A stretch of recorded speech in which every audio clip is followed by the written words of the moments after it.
Cell किया तो कोई ममता नहीं थी उसको उस घर में कि मैं जाके वो घर देखूंगी कि भाई मेरा घर दिख रहा है। घर तो हम लोगों ने भी देखा कुछ दिन पहले, जैसे हम लोग गए तब था वो घर, और नीचे एक रूम खाली था तो हम लोग को रात को बोला तुम लोग उसमें रहो जाके। रात को हम लोग जाके वहाँ रहते थे। जैसे जैसे फैमिली थोड़ी बड़ी हुई तो घर के लोग पहले बोलते थे, जब दादा साथ रहते थे, कि अब फैमिली बढ़ रही है, सब बच्चों की शादी हो रही है तो रूम्स चाहिए।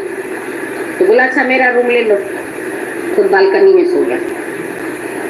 बालकनी में फिर वहाँ में तो बारिश बहुत आती है तो छींटे बहुत आते थे, तेज कर देना पंख। तो ऐसे करके वो बरसात की लगा दी चारों।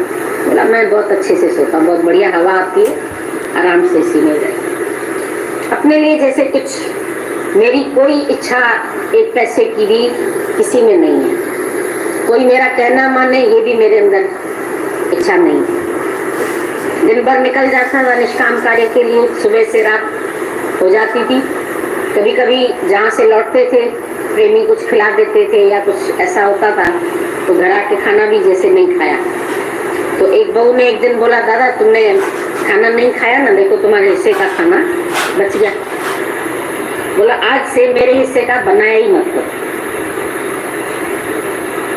मैं देख लूंगा, अगर पतीले में पड़ा होएगा तो खा लूंगा, नहीं तो उस दिन मेरे को आवश्यकता ही नहीं है। मेरे हिसाब का चावल डालना ही नहीं।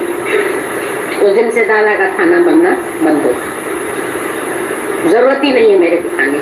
मतलब इतनी उसने अपनी आवश्यकताएं बिल्कुल नहीं कर दी, मेरे को कुछ भी नहीं चाहिए। तो फिर उसके लिए मनी की क्या जरूरत है? जब तन मन धन ही औरों के लिए है तो और ही इसका ध्यान अपने आप ही रखते। सतगुरु सिख की आत्मा और सिख सतगुरु की देह। सतगुरु जो है वो तेरा आत्म स्वरूप बन जाता है और सिख सतगुरु की देह। जो सिख है ये जो है ये गुरु की देह हो जाती है। गुरु इससे कार्य लेता है, मैं करता नहीं हूँ, अब इसको चलाने वाला गुरु है तो वो उसको खरीद लेता है। गुरु ने तुम्हारा शरीर खरीद लिया और गुरु तेरे अंदर आत्म रूप होके बैठ गया। सतगुरु सिख की आत्मा, सिख सतगुरु की देह। लखना चाहे अलख को तो सही में लख, वो अपने भक्त के अंदर ही विराजमान हो जाता है। अभी लखना चाहो अलख को, अलख जो लखा नहीं जा सकता है, जिसको नहीं जाना जा सकता है, लखना चाहे अलख को तो उस सही में लखे, वही का वही प्रकट तुमको मिल जाएगा, दिख जाएगा।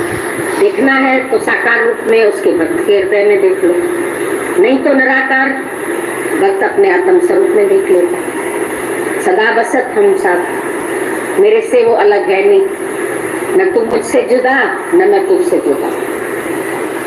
राम मुझ में मैं राम में।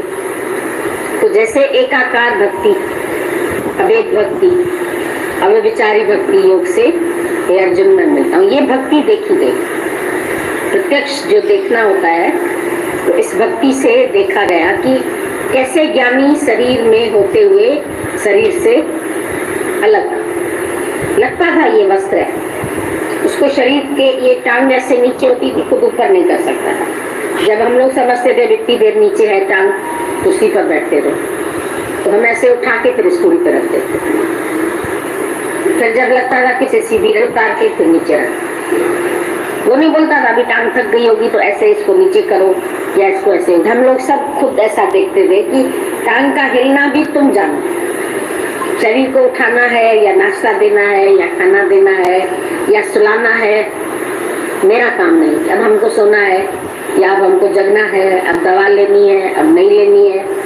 तो कोई मुंह में डाल देता था तो देखता भी नहीं था कौन सी टैबलेट, डाल देता था तो डाल देता था, नहीं डाले भूल जाए तो भूल जाए, उसकी मर्जी। कभी उसने शरीर का नाम ही नहीं लिया। दवाई खानी पड़ती है, शरीर में दर्द है या ये है या चल नहीं सकता हूँ या खा नहीं सकता हूँ, ऐसा हाथ ऐसा हो गया था तो बुशर्ट का बटन भी ऐसा नहीं डाल सकता था। तो ये भी नहीं बोलता था कि मैं ऐसा बटन अपने आप नहीं बंद कर सकता हूँ, या हाथ से ऐसा गिराई करके नहीं खा सकता था। तो ये हाथ जो है ये भी तो मेरा ही है, ये खिलाता, कोई भी मुख में डाल लेता था। लिखने पढ़ने का बहुत शौक था,